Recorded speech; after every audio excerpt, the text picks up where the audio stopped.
வணக்கம் வருங்கால அரசு அதிகாரிகளே. இன்றைக்கி நம்ம என்ன பார்க்க போகிறோன்னா, இதுக்கு முன்னாடி நாமக்கல் கவிஞரோட ஆசிரியர் குறிப்பு பற்றி பார்த்தோம். இப்போ நம்ம பார்க்க போகிறது நாமக்கல் கவிஞரோட பாடல்கள். எப்பயும் சொல்கிற மாதிரி இந்த வீடியோவில் இருக்கிறத மட்டும் படித்தா போதும். ஏதாவது ஒரு 2 லைனை கொடுத்துட்டு இந்த பாடல் யார் எழுதினது அப்படின்னு கேட்டால் நாமக்கல் கவிஞர் அப்படின்னு பட்டு நடிக்கிறோம். இப்போது வீடியோக்குள்ளே போகலாமா? அல்லாஹ் வென்பார் சில பேர்கள், அரண் அரி என்பார் சில பேர்கள், வல்லான் அவன்பர மண்டலத்தே வாழும் தந்தை என்பார்கள், சொல்லால் விளங்கா நிர்வாணம் என்று சில பேர் சொல்வார்கள், எல்லாம் இப்படி பல பேசும் ஏதோ ஒரு பொருள் இருக்கிறதே. இந்த பாடலுக்கு பொருள் என்னது அப்படின்னா, அல்லாஹ் வென்பார் சில பேர்கள். இதுக்கு அர்த்தம் என்னது அப்படின்னா, இந்த உலகத்தில் கடவுளை சில பேர் அல்லாஹ் அப்படின்னு அழைப்பாங்க. அரண் அரி என்பார் சில பேர்கள். இதுக்கு என்ன அர்த்தம்னா, அரண்னா சிவன், அரினா பெருமாள். இது நம்ம எப்படி ஞாபகம் வச்சுக்கலாம்னா, பட்டை பெருசா இல்லை ராமம் பெருசா அப்படின்னு அடிச்சுப்பாங்கல்ல, அதை நம்ம ஞாபகம் வச்சுக்கலாம். இதை நான் எதுக்கு சொல்கிறேன்னா, மறக்காமல் இருக்கும். அரண் அப்படின்னா சிவன், அரினா பெருமாள்.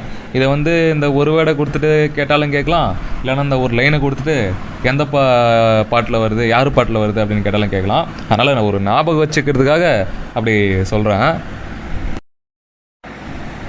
வல்லான் அவன் பர மண்டலத்தே.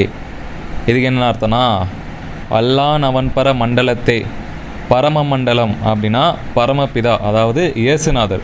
சில பேர் கடவுளை பரமபிதா இயேசுநாதர் அப்படின்வாங்க. பரம மண்டலத்தில் இருக்கும் பரமபிதாவை அறிந்தும் அறியாமலும் நான் செய்த தவறுகளை மன்னித்தருள் புரிவாய் ஆண்டவரே அப்படின்ட்டு இதை ஞாபகம் வச்சுக்கலாம். இதெல்லாம் நான் ஏன் சொல்கிறேன்னா, இப்படி இருந்தால் தான் மறக்காது. இல்லைனா இது எங்கடா படித்தோம், எங்கேயோ படித்த மாதிரி இருக்குது, ஆனால் எங்கே படித்தேன்னு தெரியலையே அப்படின்ற மாதிரி ஆகிடும். சொல்லால் விளங்கா நிர்வாணம் என்றும் சில பேர் சொல்வார்கள். இதுக்கு என்ன அர்த்தம்னா, கடவுள் இப்படி இருப்பார், அப்படி இருப்பார், எப்படியுமே இருப்பார் அப்படின்றத நம்ம அப்படியும் சொல்ல முடியாது, இப்படியும் சொல்ல முடியாது, எப்படியும் சொல்ல முடியாது. அது ஒரு நிர்வாண நிலை. நிர்வாண நிலை அப்படின்னா, அந்த பழங்காலத்தில் அந்த துறவிகள் மாதிரி, அந்த மாதிரி அது எப்படின்னே சொல்ல முடியல, நம்மளாலே சொல்ல முடியல. அதனால் அதை சொல்ல முடியாது. ஒரு மாதிரி ஒரு நிலையில் இருப்பவரும் கடவுள் அப்படின்ட்டு சில பேர் சொல்கிறாங்க. கடவுளை காட்டுன்னு யாரை கண்ணு முன்னாடி காட்ட முடியாது. அதுக்கு தான் இது அர்த்தம். அது ஒரு விவரிக்க முடியாதது. எல்லாம் இப்படி பல பேசும் ஏதோ ஒரு பொருள் இருக்கிறதே. இதுக்கு என்ன அர்த்தம் நம்ம படிக்கும் போதே தெரியுது. எல்லாரும் ஒன்று சொல்லுவாங்க, பல பேர் பலவிதமாக பேசுவாங்க, ஆனால் ஏதோ ஒரு ரூபத்தில் கடவுள் இருக்கிறாரு.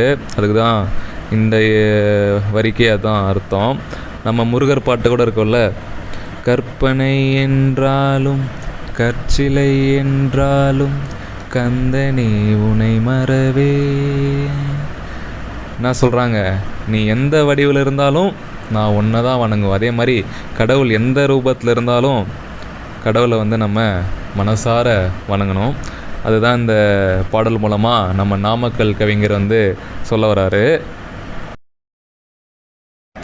சத்தியாகிரக வழிநடை பாடல்.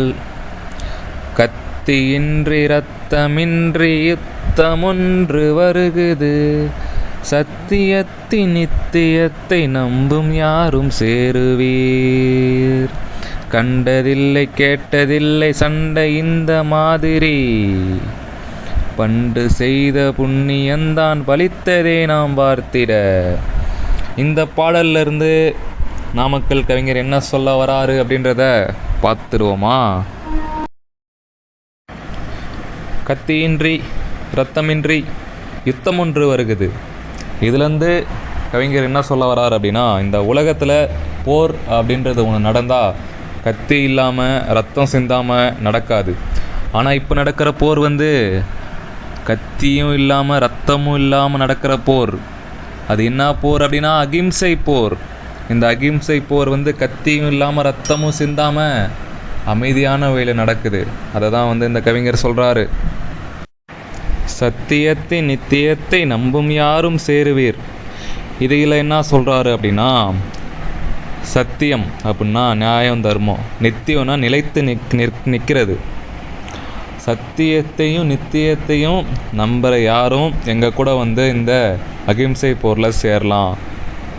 அதாவது வாய்மையே வெல்லும் அப்படின்றத இந்த லைனில் வந்து கவிஞர் வந்து சொல்ல வராரு.